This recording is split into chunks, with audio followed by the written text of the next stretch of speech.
Welcome to the Business Innovators Podcast. My name is Aoife Roach and I'm the host of this podcast. The goal of this podcast is to really bring guests on the show who have really created massive success as an entrepreneur. Not every entrepreneur was built on social media. A lot of people did a lot of work behind the scenes before social media.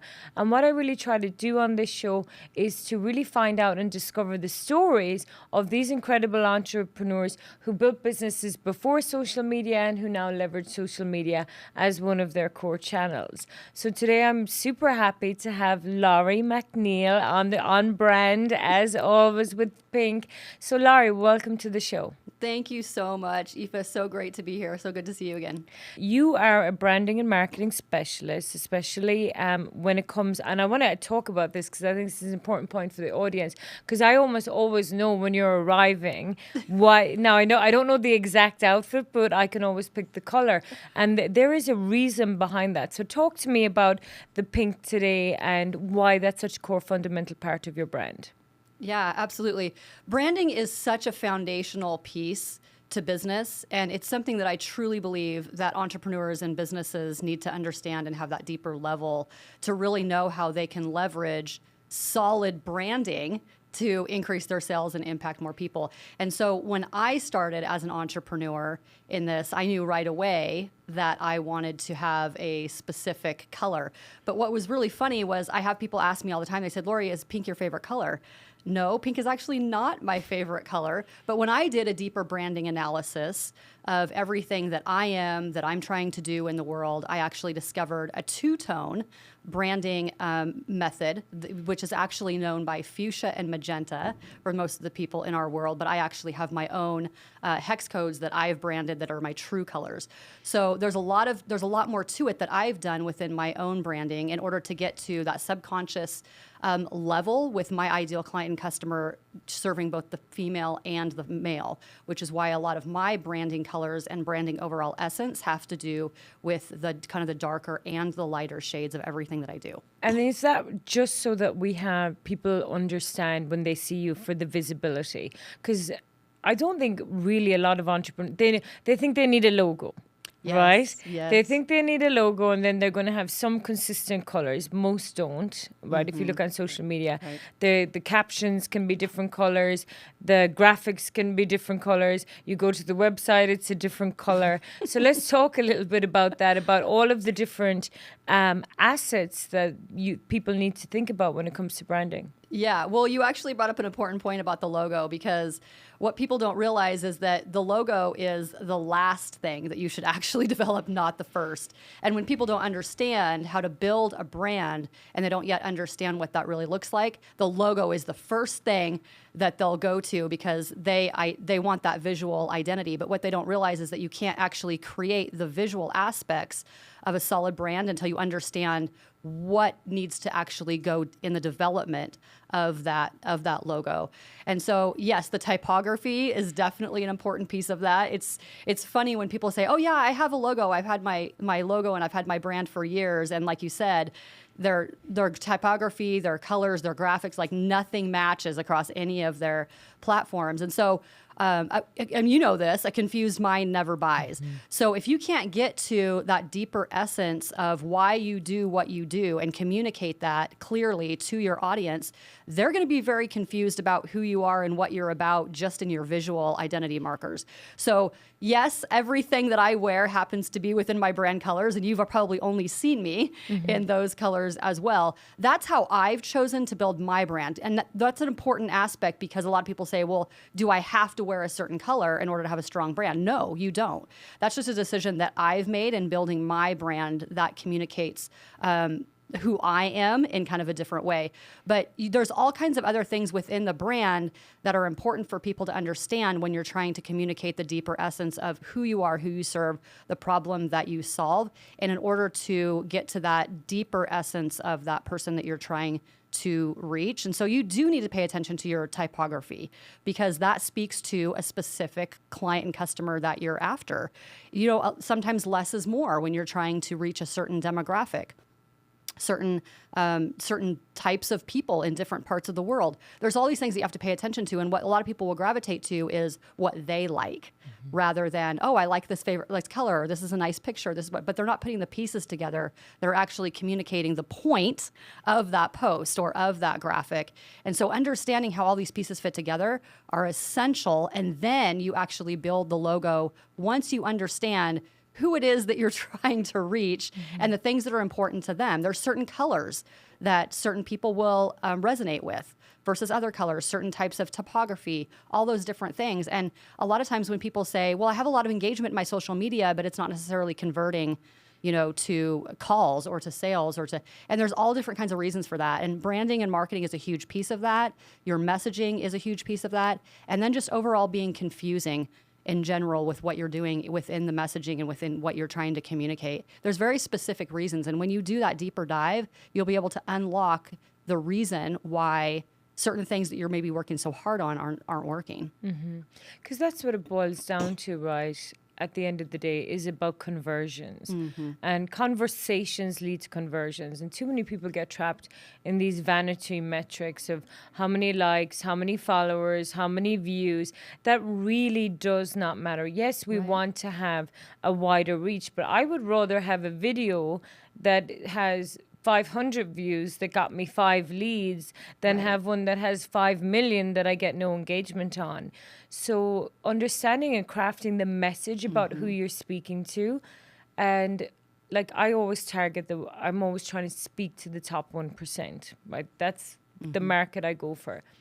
So it is naive of me to think if I'm curating content for the top 1%, that 99% of people are going to resonate with it. So the numbers are always going to be smaller. So I never give myself a hard time on that. But tell me about some of the things that you do to help people craft their messaging. So a lot of it sounds a little bit crazy, but really in all the conversations I have with people, no matter how long they've been in business, a lot of people struggle with messaging. They maybe have been doing it for so long that it's in their head, and so they don't know how to clearly put that out into the world because it's just so automatic with what they do on a daily basis.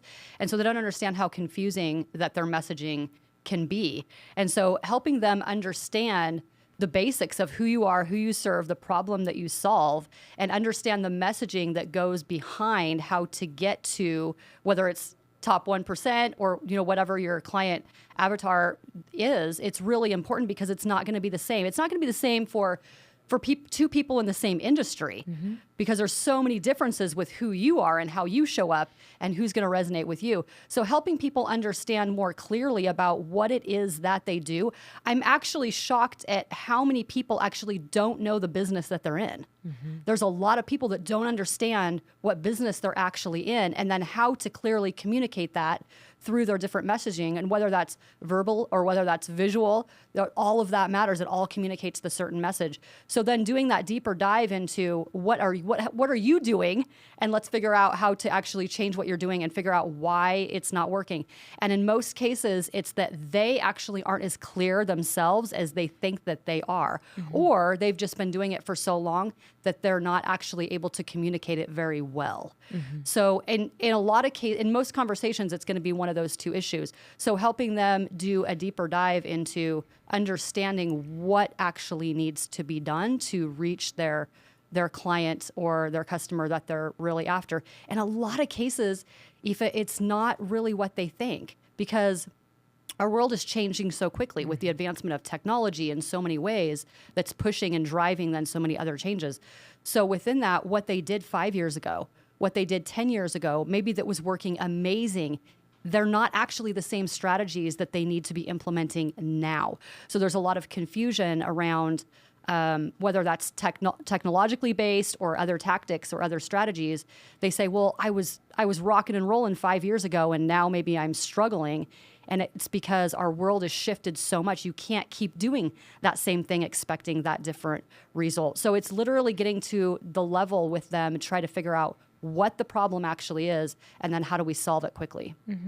You really hit the nail on the head there. The ecosystem is changing so rapidly. I don't care how popular or successful you think that you are, that you don't have to invest in your branding or marketing. Because some people go, but I already have an established brand. Yeah. Everybody already knows me. Your mobile device and that landscape on the screen when you're scrolling is the most valuable real estate that is out there. And if you are not actively marketing and doing marketing with the right branding, you cannot expect that you are going to continue to have the momentum that you may have had 5 years ago. It's just not a reasonable expectation, because people are just, the attention economy, they are scrolling so much on social media, and then there's like bright shiny object system, but it only takes one moment for them to try another product or check out something for you to lose that customer. And you are going to lose that customer if you're not on the real estate of social media. So talk to me about what are the sort of things that you discuss with your clients when it comes to actually their social media presence? There's so many things. I have this joke, and you've probably heard me speak from stage where I'll say, get rid of the cat photos. Yeah. You know, you don't necessarily need to post pictures of your dogs or your cats or, you know, what you had for breakfast. You can put some really cool messaging with that, but that's not something that you should be doing on the regular. And it's amazing. I make a joke out of it, and I'm sure that you can attest to this, Aoife. There's so many amazingly crazy things that people post, and they think that they're getting to that like, know, and trust factor by being vulnerable and being quote unquote real. Like I'm a real person that just does everyday things. But they don't understand that there's a way that you do that still is professional and intentional. Never make a post without a purpose. And so there's a way that you do that where you can still get to that like, know, and trust factor of, yes, I'm a human being that does everyday things, without posting in a way that doesn't have purpose and that doesn't have a point. There's not real value in the posts that they're making. And so there's a lot of disconnect there when people are making posts. And so I make kind of funny jokes about that, but there's such real issues when it comes to social media and the things that I'm seeing that people are posting. And then we talked about it a minute ago, the inconsistency across their platforms. So whether it's their visual identities or whether it's their messaging or whether it's just being different people almost on different platforms. You know, I hear a lot of the argument where, well, it's my personal platform. I should be able to post whatever I want. Well, that's true. But if you are being a completely different person, creating that confusion because they don't know if they can like, know, or trust you if you seem like you're two totally different people on your personal Facebook page, let's just say, versus your professional one, you're not going to convert as often or as high as you're wanting to, because there's too much of confusion about who you are. How serious are you about what you do, and are you really coming across like two different people? And these are conversations that I have with people regularly that they fight with because they think that they're not able to be themselves on social media. And what they don't really realize is that you can be yourself in a professional way that still adds value, that does what it's supposed to do, without taking away, you know, the ability for you to be authentic and to be yourself with social media. And so, and I have, you know, even across different platforms, I have somebody that is super professional on Facebook, is their main platform, for instance, and then they post the craziest, goofiest videos on TikTok. And I'm thinking, no, you can't be completely different. You just can't be completely different people. And that's one of the biggest things that I see, is that when it comes to their messaging, when it comes to their branding, when it comes to posting with intention, posting with purpose, there's so many mistakes that people are making that are easy fixes. They really are easy fixes. But you know as well as I do that you don't know what you don't know. Mm-hmm. So one of the important things is just the education behind some of the tactics and why they're important. And not only why they're important in general, but why they are important to you versus anyone else, even if you're in that same industry, even if you're in that same space. Because one of the things that people get confused by is they watch certain people and they say, well, I need to do exactly what that person is doing because it's successful for them. It doesn't mean that it's going to be successful for you. If you're not showing up authentically and there's certain things that they're using that resonate and are authentic for them, they're not going to be authentic for you. And even on a subconscious level, they're going to know that it's not authentic for you. You're not going to be able to resonate with your ideal client and customer because you're not showing up as yourself. You're trying to show up as somebody else that you think that you should be doing. So there's all these different things that make huge, huge differences that if people would just take that step back, they can actually catapult themselves forward pretty quickly. And knowledge really is power in a lot of ways if you're able to implement what it is that you learn. And I think that's such a simple one, right? The idea of posting with purpose. I spoke to someone about this a little bit earlier in the week, and I had to give a little bit of tough love. Yeah, I'm sure that, because especially as a strategist, you don't want to offend people, but you also want them to take corrective action. And you know that they don't know what they don't know, because if they knew better, they would do better. And they did a post, and I could see that the engagement was high on it, but the post added no value to the audience. It was like a vanity post. And yes, it got attention, but I was like, nobody cares how amazing you are. They care about how amazing you can make them. And this is not showing them anything about how you can help them. It's just showing how you helped yourself.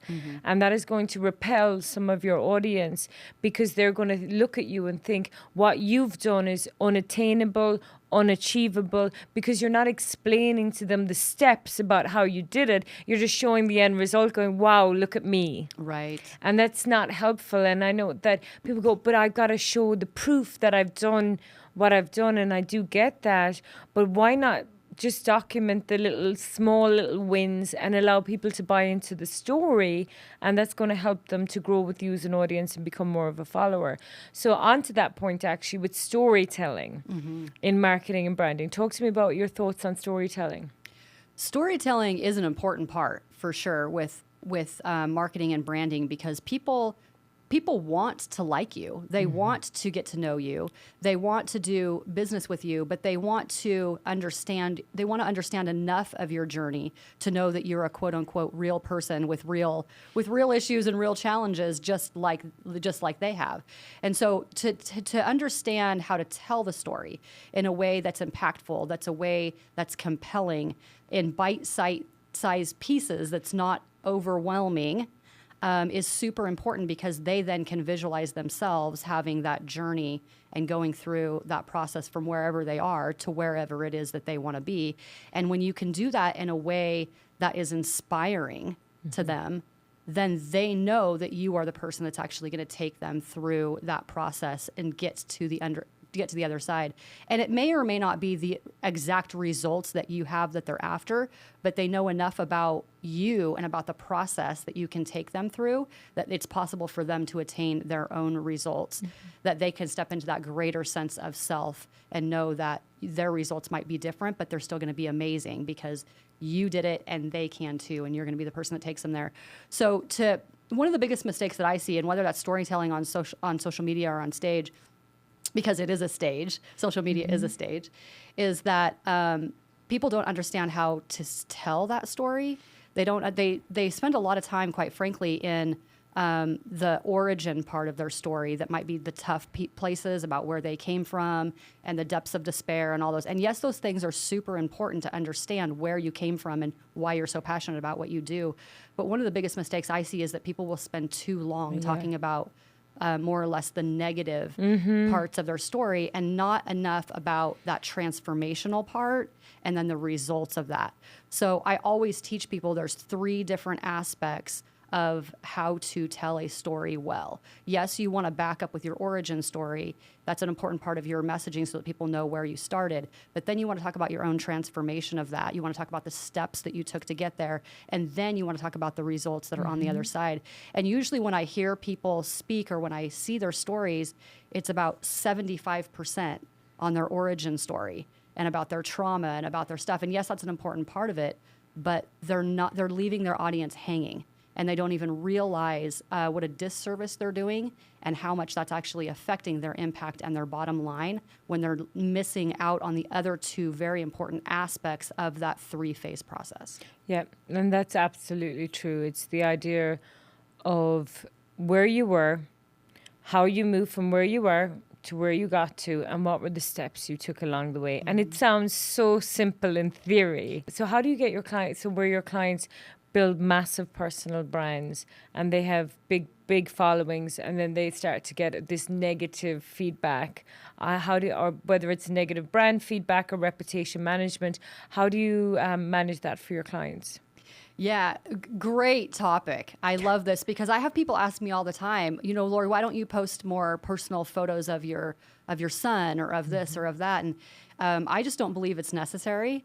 And so you and I share the same philosophy a lot in that way, is that I have a lot of stuff that goes on in my life that I don't put on social media. And it's kind of funny because people say, well, you're always on social media. Well, yes, I can show up on your feed quite frequently, but it's with purpose. And it's rarely about personal things that are going on in my life. I keep it pretty business centric for me and for my comfort level and for my brand. But there's a lot of people that will go all in on every little detail, play by play of their day. I personally don't think that that is the way to go for a lot of different reasons that you just described. When people are that invested in your personal life, then you are opening yourself up to all kinds of comments, all kinds of attacks. So you have to be ready for that, and you have to really understand what comes with that if that's a choice that you make. But with my clients, I have a very real conversation of know what you're doing and be as ready as you can be about the process that will come and the results that will come with that, with various comments. And don't necessarily respond to every comment. That's the thing, is that in social media, it's really easy to get wrapped up in these negative conversations of feeling like you have to defend yourself. It's a natural reaction, I think, that people have. You don't understand me, and I just need to defend my business or my decision or my life in some way. You don't have to explain yourself to anyone.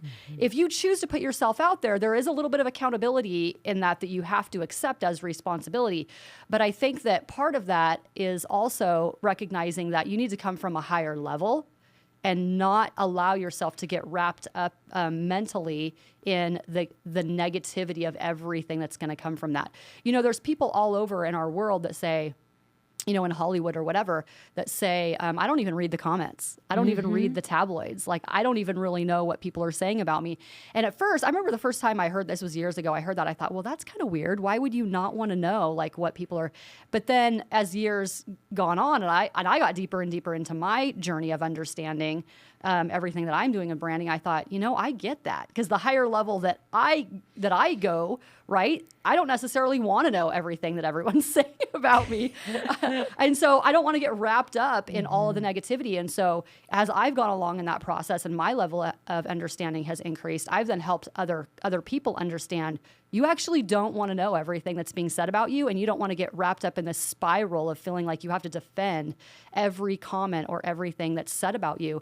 It actually creates a lot of negative energy. It will keep you spinning in the wrong direction, and when you need to be focused on way more important things of the people that need you to show up in that positive way. So we have very real conversations about that and what that looks like, and to not go down that rabbit hole of feeling like you have to defend yourself, because there are those people, they spend all day long almost arguing on social media about the craziest things, almost like it's their full-time job. And so if that's their whole goal, and I hate to say it, but there are people out there that just like to argue, right? And so you don't want to get wrapped up in that, and just to take it from a high place and to find, whether that's meditation, whether that's prayer, refocusing, whatever you need to do to take yourself out of that negative energy, that negative headspace, so that you can continue focusing on the things that are really important. Like even on my phone, I have like timers on how long I can spend on social media. Now, it does have a bypass on it. I wish it didn't, because if it didn't, I think I'd take it a little bit more seriously. But I do, because there can be that sort of dopamine hit, right, where you'll do a post and then how many people liked it, how many people viewed it, how many people commented, oh, this person said something negative. And believe it or not, there is actually a job out there, which is for people to go find high-performing posts and to comment something negative on it to stir the pot to boost the engagement. So sometimes you can fall victim of that it's literally someone's job to go out and do that, and then they'll boost the engagement, mostly boost the engagement of the account that they're trying to get the attention on, because someone comes in, drops a negative bomb, and then everyone comes to defend, and this whole... but it can just, for me, it's mentally exhausting. It can be, yeah. I just look at it and I'm like, I can't even look, I can't deal. And sometimes I really, as I've met a lot of these big social media influencers in person, what I found two things. Well, probably three things. Some are exactly as they say on the tin, as we would say in Ireland, right? They are exactly the same person. Other people are not in any way, shape, or form like the person that you've met on social media. So it's like they've constructed this alter ego that they appear on social media. And then the other ones I've met, which I think is the saddest part, is the ones that have massive anxiety. Like they're almost sheepish, low tone of voice, like a little bit kind of scared. And I'm like, looking on social media, looking at this person going, is this actually the same person? And what you often see with people like that, they end up, they'll just stop going on social media. You see they'll build millions of followers and then they'll just disappear off it because they can't take the pressure. So I think that is an important point that people need to realize, that as you grow and scale your business, if you do decide to lean I do believe you have to establish a personal brand, because people buy from people who they know, like, and trust. But you also have to have a strategy of posting with purpose, and be very, very clear on that. And then define your boundaries of how much am I actually going to share. Absolutely. And an example of that, because I do get a lot of people commenting, why don't I post photos of my son? I'm surprised at how many people that actually bothers. But they do have an opinion about it. And I have stood strong in my boundary with that. So I'm not hiding the fact that I'm a mom. I'll occasionally make a post referring to something that my son and I did together, or that I'm proud of him because of something. I don't post any photos, and I don't hide the fact that I'm a mom, but it's not a permanent, ongoing part of how I post. But it is letting people know that, like, yes, this is a real part of my life. This is a real part of something that, goes on in my life, and I'm not hiding it. But you will never find a photo of my son online. And so that's a boundary that I have created, where I'm being honest about the fact that this goes on in my life, and I'm proud of my son, but I don't post photos. So that's kind of where I have chosen to mark that boundary, just as an example. So I think that every person, as they're building their brand, as they're building their personal brand, you do need to think ahead to what your boundaries are, and then stay strong in those, and don't buy into the social pressures of what other people are doing, and the choices that they're making as they build their personal brand, because it's really about you, and about posting with purpose, and about having a strategy and being intentional with that, and holding firm to your boundaries. Super, super important. Again, don't do something that you don't want to do, or that doesn't resonate with you, just because you see somebody else doing it. Everyone should be building a personal brand, but you've got to be building a personal brand authentically. Absolutely. And not trying to be like somebody. Like, would I like Alex Hormozy's audience? Absolutely. Would I like to be more like Layla Hormozy? Absolutely. Am I going to try to be exactly like them? No, because I'm not like them. We have a different journey. And when you realize that you're always better to be a first-rate version of yourself than trying to be a second-rate version of somebody else, that's really when you actually connect with people, because people see through it. It's the same way when you meet someone on the street and you're like, I'm not sure about that person. They don't seem to, being genuine. The same thing comes across on social media when you're building a brand that's not authentic to who you actually are. Oh, absolutely. And you and I both know that there's a lot of fake stuff going on social media, and and they might be great people, but my heart hurts for them personally and professionally when I see certain things happening. Then I know them personally. I think, just be honest, just be more authentic, just show up as your true self instead of trying to kind of be somebody that you're not. Just be a better version of you. I know you've heard this. The only person you should be in competition with is the person that you were yesterday. Yeah. Like, you should be striving for greatness within yourself, not feeling like you have to be somebody that you're not. And maybe that is part of your goal, and maybe you're really wanting to live a certain lifestyle, or to emulate somebody specifically or whatever. But if that's not where you are now, it's important to be authentic and to be honest about where you are now and not pretend to be somebody that you're not. So let's move into the speaking, because I know you do a lot of speaking on stages. And there's a big movement out there to get more women speakers. How do you find the speaking environment right now at the moment when it comes to women speakers? It's definitely getting better. It's definitely increasing, and I've been doing what I do for over 28 years. So I've seen all kinds of different things, over the years, and there's a big difference in women showing up on stage now versus even 5 and 10 years ago, for sure. It's interesting because I have an audience that's both male and female, like I mentioned. But it's interesting when I attend an event or I'm asked to speak at an event, and I might be the only female. Or there's maybe just a couple and it's mostly men. So I do think that there needs to be a level of understanding that we continue with the value that it is so important that both men and women bring to the room, bring to the stage, bring to any meeting, bring to any boardroom.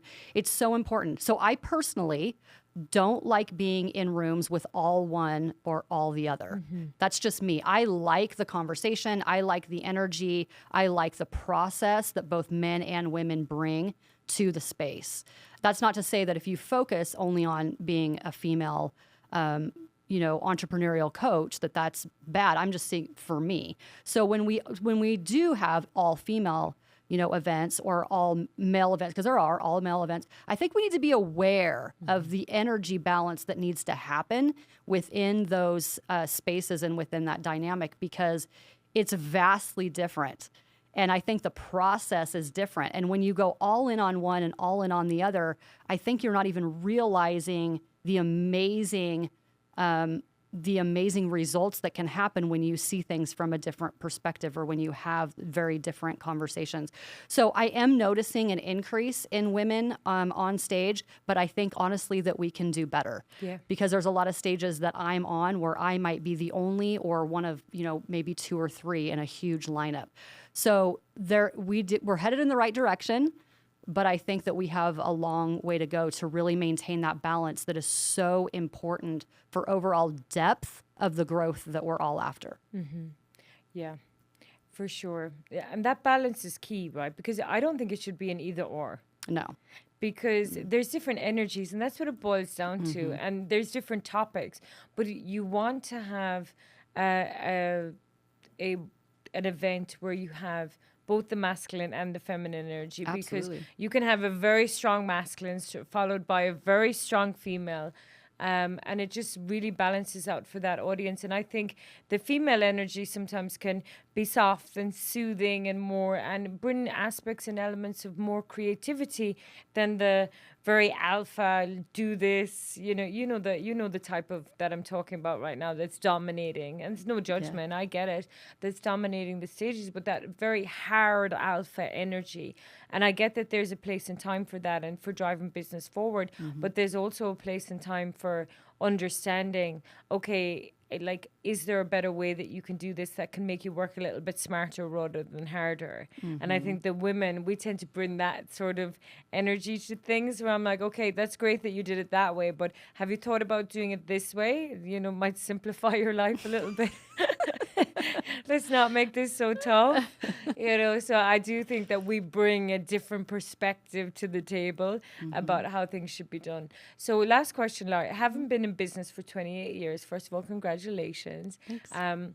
Tell me about what you think are some of the key lessons that you have learned along the journey that you could tell someone starting out today. One of the biggest things that I have to remind myself, and that I have over the years, is that there really truly is a realism to paralysis by analysis. Because I think that whether you're just starting out or whether you're hitting certain points of pivoting in your journey, that there's that innate reaction to almost, well, I've got to have more information. I've got to really make sure I know what all of my options are. I don't want to make a mistake.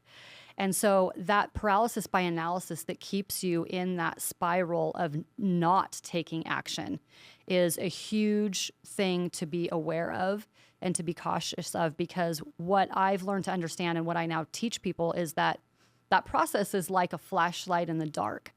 And the flashlight, it only illuminates so far. It only illuminates the next step or two. And as you move forward, then the next step or two are illuminated. So it's not even possible. It's not even possible for you to have all of the information, to know the people that you're going to meet, the opportunities that are going to surface, the different resources that are going to become available to you, until you've made a decision to take that next step and to move forward in that, and to understand that it's okay to pivot. It's okay to fail forward.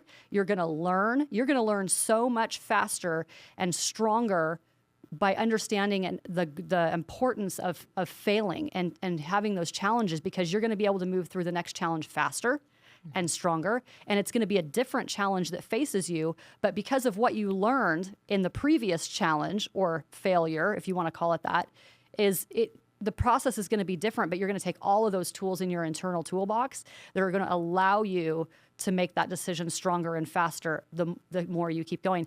And pretty soon in that process, you're going to be able to make decisions a lot faster, and you're going to be able to recover a lot faster. How many times have you heard people say, "Oh, I've lost millions before, but I recovered, and it's kind of no big deal almost. Like, if I made it once, I can do it again." It's because they learned the process. They understood that was also part of the process of their learning to get to wherever they are right now today, that might be, in the billions. And so there's a process that you have to understand that's going to come.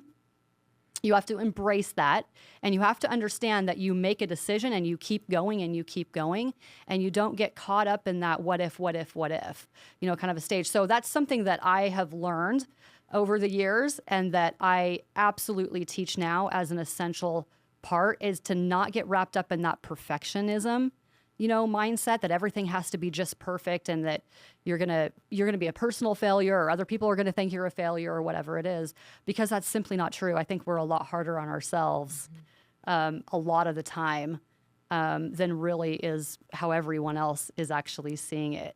And so I think that there's a lot of things within that process that people need to understand, and then never stop learning, ever. I don't care how long you've been in business. I don't care how much of an expert you are at anything, but you never stop growing. You never stop learning. There's never I don't believe in the I've made it, kind of a phase, because the hope is that you will continue to learn and grow, and those markers are always going to increase along the way. Maybe you've met that goal, but then you keep going, and what's your next goal? I can't picture myself ever retiring, Aoife. And I don't think that you're the type really that's going to be doing that either. I think a lot of entrepreneurs can probably say that, because you should love what you do. You should constantly be striving for that higher level of impact, that higher level of success, whatever that means to you. And so you should never reach the mindset of, oh, when I make my first 5 million or my first billion or whatever that is, that then I can retire and then I've made it. I think that you're setting yourself up for to not understand the full reasoning and process of the journey of what it is that you're doing. You should never do anything just for the dollar. That's not really what entrepreneurship is about. No, and I think I daydream about retirement, right? And then, but on your laptop. Yeah, exactly. I notice myself, even let's say when I lie out by the pool and I'm like taking time out of the day, I still have the headphones in. Yep. The phone is still on. There's an audiobook playing in the background. I'm probably scrolling TikTok to see what people are doing, or Instagram. So you're right. It's never off as an entrepreneur. Retirement is worst case scenario, I believe. I read Tim Ferriss's book, The 4-Hour Workweek, and he said you should have mini retirement throughout your life, where you just say you work, you build up a lot, then you take a bit of time off. You work, you build up a lot, and you take a little bit of time off. The worst thing that anyone can do is say, oh, I'm going to do all of this when I'm old, and when I get to the age of 60, I'm going to go and travel the world then. I'm like, no, you're not. It's very unlikely. If you're not doing it now, and it's not important enough to you now, you're not going to do it then. Statistically, it's against you, right? So, stop thinking that you have time to do things later. You don't have time to do things later. Time is an illusion.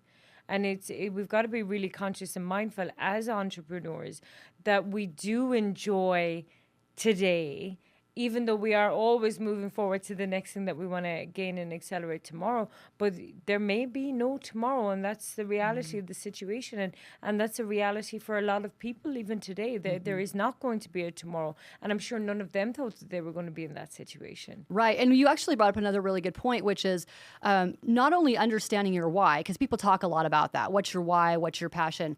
But a lot of times I'll notice that people are like, oh, my family, my kids, my whatever. And they're so busy building the thing that they're actually not spending very much time living the life that they claim is their main why. So the other cautionary thing that I talk to people about is if you, whatever it is, the lifestyle that you want, create that and live it now. Otherwise, you're just creating a job for yourself. If you wait till, like you mentioned, if you wait till you retire, if you wait till you're 60, if you wait till your kids are out of the house, whatever it is, you're not going to do it. If it's not important enough for you to do it right now, to live, to travel, to be with your kids, to do whatever it is, be on a laptop next to a pool, someday, if you're not doing that now, if you're not being intentional with your time now and creating that lifestyle now, you're not going to do it later either.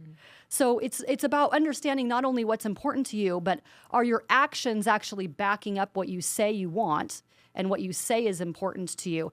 And the sad thing is, Aoife, in a lot of cases, those two things are completely out of integrity and they don't match.